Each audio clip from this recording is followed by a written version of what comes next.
Dhanik Bharat Educational Institutions, Inter, IIT, JEE, NEET, admission opened. Jail నుండి సీదిరి అప్పలరాజు కొడుకు విడుదలయ్యాడు. ఆరవ వర్మకు bail మంజూరు చేసింది సోంపేట కోర్టు. షరతులతో కూడినటువంటి బెయిల్ మంజూరైంది. కాశీబుగ్గ బైక్ ప్రమాదంలో గొర్రెల కాపరి దానయ్య మృతి కేసులో నిందితుడిగా ఉన్నాడు సీదిరి అప్పలరాజు కుమారుడు. హిట్ అండ్ రన్ కేసులో అరెస్ట్ అయ్యాడు ఆరవ్. ఇక 16 రోజులుగా రిమాండ్లోనే ఉన్నాడు ఆరవ్ వర్మ. ఇదే కేసులో మాజీ మంత్రి సీదిరి అప్పలరాజు అరెస్ట్ అయ్యారు. అంపోలు జైల్లో రిమాండ్ ఖైదీగా ఉన్నారు సీదిరి అప్పలరాజు. గొర్రెల కాపరి దానయ్య మృతి కేసుకు సంబంధించి ఆరవ్ వర్మ 16 రోజులుగా జైల్లోనే ఉన్నటువంటి పరిస్థితి మనం యూటీవీ స్క్రీన్ మీద ఎక్స్క్లూజివ్గా చూస్తున్నాం. జైలు నుంచి బయటకు వచ్చిన తర్వాత కుటుంబ సభ్యులు ఆరవ్ను రిసీవ్ చేసుకున్నారు. తల్లి అలాగే ఇతర కుటుంబ సభ్యులు కూడా మనం యూటీవీ స్క్రీన్ మీద ఎక్స్క్లూజివ్గా చూడొచ్చు. 16 రోజుల పాటు దీనికి సంబంధించి రాజకీయ కక్ష సాధింపు చర్యల్లో భాగంగా మా కుమారుడిని అరెస్టు చేశారని కూడా కుటుంబ సభ్యులు చెప్తున్నటువంటి పరిస్థితి. ఆ తల్లి కన్నీటి పర్యంతమవుతుంది. కొడుకుని చూడగానే ఇమీడియట్గా దీనికి సంబంధించి ఆరవ్ వర్మ బయటికి రాగానే ఒకంత భావోద్వేగ క్షణాలకైతే గురైనటువంటి పరిస్థితి ఉంది సీదిరి అప్పలరాజు కుటుంబం. కానీ సీదిరి అప్పలరాజు అంపోలు జైల్లో రిమాండ్ ఖైదీగానే ఇప్పటికే ఉన్నారు. ఆయన బెయిల్ కోసం కూడా తీవ్రమైనటువంటి ప్రయత్నాలు అయితే జరుగుతున్నట్లుగా కూడా తెలుస్తోంది. న్యాయవాదులు తీవ్రంగా కూడా ప్రయత్నిస్తున్నట్లుగా తెలుస్తోంది. దీనిపై మరిన్ని అప్డేట్స్ మా కరెస్పాండెంట్ పృథ్వీ అందిస్తారు. పృథ్వీ, ఆరవ్ వర్మ విడుదలైనటువంటి పరిస్థితి ఉంది. దీనికి సంబంధించి అప్డేట్స్ ఏంటి? ఎలాంటి షరతులతో కూడినటువంటి బెయిల్ను మంజూరు చేసింది? అప్డేట్స్ ఏంటి ఓవరాల్? Good afternoon Murali. ఏదైతే హిట్ అండ్ రన్ కేసు అంటే కాశీబుగ్గ సీదిరి అప్పలరాజు కుమారుడు ఆరవ్ వర్మ ఏదైతే హిట్ అండ్ రన్ కేసు ఉందో ఇందుకు సంబంధించి ఇప్పటికే నిందితులుగా సీదిరి అప్పలరాజు గాని ఆయన కుమారుడు గాని A1, A2, A3లుగా అతని స్నేహితుడు సిద్ధార్థ్ త్యాగి వీరు ముగ్గురు కూడా నిందితులుగా ఉన్నారు. అయితే వీరికి మొదటగా రిమాండ్ విధించినప్పుడు 14 రోజుల రిమాండ్ ఏదైతే ఉందో ఆ టైంలో కూడా వీళ్ళు పలుమార్లు బెయిల్ కి దాఖలు చేసిన బెయిల్ అయితే మ్యాజిస్ట్రేట్ ఇవ్వలేదు. అయితే ఇప్పుడు మాత్రం బెయిల్ ఇచ్చి రిలీజ్ అయితే చేశారు. అయితే సాక్ష్యాలు తారుమారు చేయడం గాని ఎటువంటి పాల్పడకుండా ఖచ్చితంగా వీళ్ళు ఉండాలి అనేది అయితే షరతులు అయితే ఉన్నాయి వీరి మీద. అలాగే అంటే ఈ ప్రస్తుతానికి ఇద్దరిని రిలీజ్ చేశారు.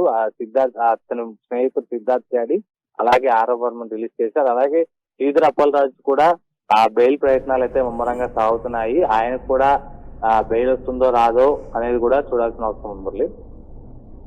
ఎస్, ఏంటి దీనికి సంబంధించి తన తరపున కూడా అంటే సీదిరి అప్పలరాజు తరపున కూడా న్యాయవాదులు గట్టిగానే వాదిస్తున్నటువంటి పరిస్థితి. బెయిల్ కోసం కూడా తీవ్ర ప్రయత్నాలు జరుగుతున్నాయి. రేపో మాపో డెఫినెట్గా సీదిరి అప్పలరాజు కూడా బెయిల్ మంజూరయ్యేటువంటి అవకాశం ఉందని కూడా చెప్తున్నారు. కుటుంబ సభ్యులు ఏం చెప్తున్నారు? అలాగే పార్టీకి సంబంధించి ఏంటి? ఆరవ్ వర్మ విడుదలకు సంబంధించి పూర్తిగా రాజకీయ కక్ష సాధింపు చర్యల్లో భాగంగా చేసినటువంటి పనిగా కూడా దీన్ని అభివర్ణిస్తున్నటువంటి సిచ్యువేషన్. దాన్ని ఎలా చూడాలంటారు? మురళి, ఇది రాజకీయంగా మాత్రం పలు టర్నింగ్స్ తీసుకుందనే చెప్పొచ్చు. ఎందుకంటే సీదిరి అప్పలరాజు అరెస్టు అయిన నేపథ్యంలో ఆ రోజు కూడా కొందరు మత్స్యకార మహిళలు అయితే భారీగా అంటే మత్స్యకార నాయకులు కానీ అంటే వైసీపీలో ఉన్న మత్స్యకార నాయకులు అలాగే కొంత మహిళలు వచ్చి ఎమ్మెల్యే శిరీష కూడా వ్యతిరేకంగా అయితే నినాదాలు నిరసన కూడా తెలిపారు. ఎందుకంటే ఎమ్మెల్యే శిరీష కూడా ఇటువంటి ఆ కొడుకు కూడా రేపు ఇటువంటి పరిస్థితి వస్తే ఇలాగే వ్యవహరిస్తారా? కనీసం పిల్లల అంటే రాజకీయంగా మీరు చూసుకోవచ్చు కానీ పిల్లలపై ఈ ప్రతాపం ఏంటని కూడా అక్కడ కూడా వాళ్ళు ఇది చేయడం మనం చూసాము. అలాగే వైసీపీ నాయకులు ముఖ్యంగా చూసుకుంటే ఈ వైసీపీ నాయకులపై వరుసగా కేసులు పెడుతున్నారు. రాజకీయ కక్షలతోనే ఇబ్బందులు పెడుతున్నారు. ఇబ్బందులకు గురి చేసి ఏదో విధంగా వీరందరినీ అణగదొక్కే ప్రయత్నాలు జరుగుతున్నాయని అయితే ఈ వైసీపీ వర్గాలు చాలా బలంగా తమ వాదనలు వినిపిస్తున్నాయి. అందరూ కూడా అంటే జిల్లాలో ఉన్న ఇతర వైసీపీ నాయకులందరూ కూడా ఏదైతే ప్రస్తుతానికి మన సీదిరి అప్పలరాజు ఉన్నారో ఆయనతో ములాఖాత్ అవ్వడం గానీ ఆయన కొంత ఓదార్పునిచ్చే ప్రయత్నం అయితే చేస్తున్నారు. ఎస్, ఆరవ్ విడుదల తర్వాత కుటుంబ సభ్యులు ఏమైనా మీడియాతో మాట్లాడారా? అంటే గతంలో కూడా కొన్ని ఆరోపణలు అయితే చేసినటువంటి పరిస్థితి ఉంది కదా, దానికి సంబంధించి అప్డేట్స్? ఇప్పుడు కోర్టు ప్రొసీడింగ్స్ అయ్యాయి కాబట్టి కొంత అంటే కొన్ని సెన్సిటివ్ టాపిక్స్ మాట్లాడే దాని మీద అంటే ఇంకా విచారణ పూర్తి స్థాయిలో ఇంకా పూర్తి జడ్జిమెంట్ రాలేదు కాబట్టి కొన్ని ఆంక్షలు అయితే ఉండే అవకాశం కూడా ఉన్న నేపథ్యంలో సో ఇప్పటికైతే ఎటువంటి మీడియా ముందుకు వచ్చి ఎటువంటిది కూడా ఇంకా ప్రెస్ మీట్ పెట్టి కానీ ఆయన భార్య ఎటువంటి స్టేట్మెంట్ కానీ ఏదైతే ఇప్పటిదాకా అయితే ఏమీ లేదు. ముందు ఇంకా ఏమైనా ఇచ్చే అవకాశం ఉందేమో ఈ రోజు వేచి చూడాల్సింది.